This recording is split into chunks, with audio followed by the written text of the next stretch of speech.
So this is a 2008 B7 Audi RS4. More specifically though, it's my B7 Audi RS4. And I'm gonna do three things right now. I'm gonna tell you about the car, I'm gonna tell you about my car, and then I'm gonna answer one very important question, which is, should you buy one?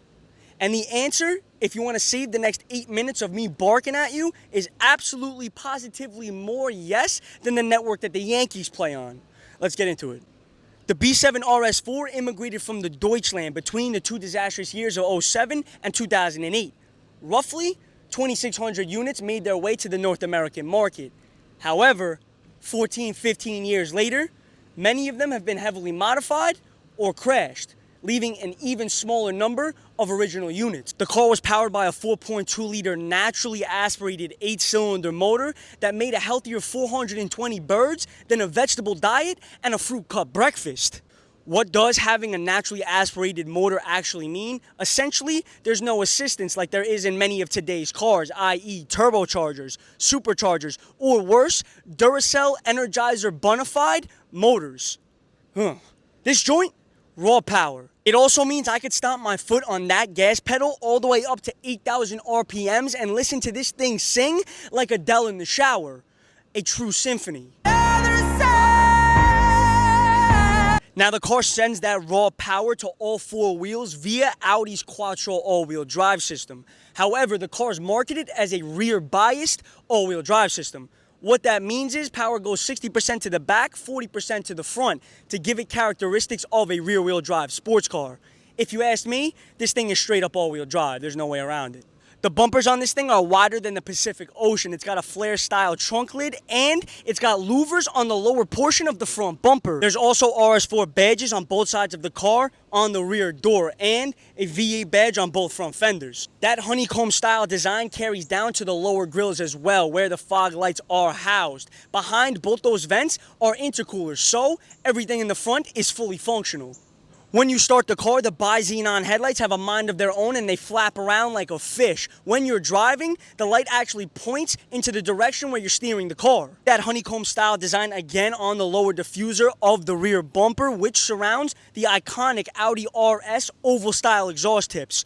All RS products have those style tips. If you change them out for a quad tip setup, I can't pity a fool. Congratulations, you played yourself.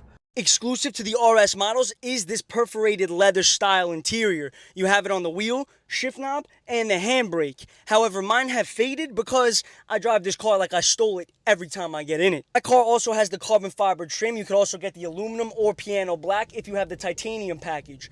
Other than that, there's only one important button inside the interior, and that's the S button. It does three things simultaneously when engaged. It'll make the throttle response more sensitive, it'll tighten up the suspension, and it will open up a valve inside the exhaust system. However, only one of those things works on my car. Let me tell you why. Houston, we have a problem.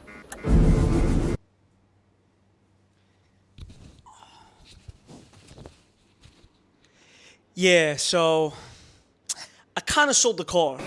What? Bro, what are you talking about? So full transparency, I always planned on selling the car. I just didn't plan on it happening when it happened. I was going to launch the YouTube channel using the B7 RS4. I was going to give you guys a POV driving video along with it. And pretty much the footage you just saw was the day before the car had to go. It's just how things worked out. Now, I had this plan for a while. The only problem was I shot this exact video about 5 different times over a course of maybe 20 hours. And I hated every ounce of footage I took.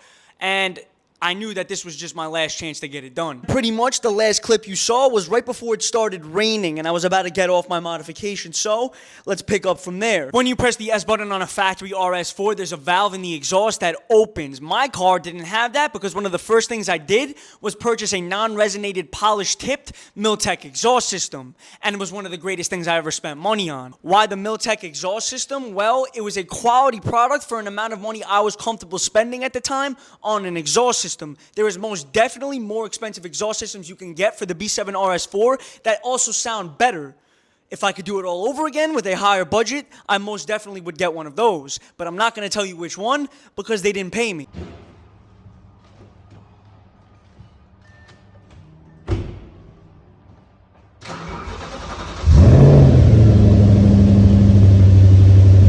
second component to the S button is the tightening of the suspension. Why didn't that work on my car? Well, because I changed it out for a Bilstein PSS9 coilover suspension system, and it was great. From factory, Audi introduced the DRC on the B7 RS4. That stands for Dynamic Ride Control, and on paper, the system was brilliant. However, in practice, so many of the B7 RS4 saw problems with the factory system that Audi eventually had to make it a warranty item for owners. Now, I had the car out of warranty and I wasn't paying out of pocket for this very expensive suspension system from factory, so I went with the Bilstein PSS9s, which also gave me the opportunity to lower the car a little more. The Bilstein PSS9 is a quality system. However, like anything else, there is other products out there that may be of higher quality, but also come with a higher price tag. And again, I didn't have the dough.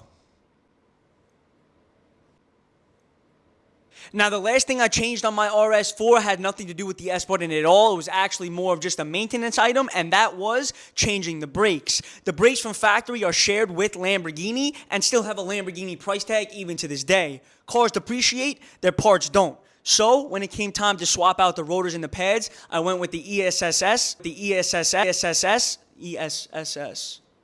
What did he say? The ECS tuning slotted rotors and the red stuff ceramic pads. And that was that. After 6 years and about 40,000 miles, I finally let my B7 Audi RS4 go, and I am happy about it.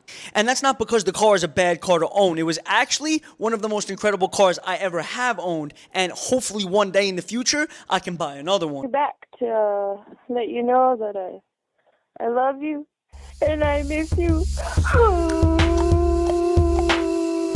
But the reason I am happy about selling the car is because it forced me to finally put out this YouTube video that I've been putting off for the longest. And in my personal life, it just made a lot of sense. As you can see, I'm not filming from a car anymore.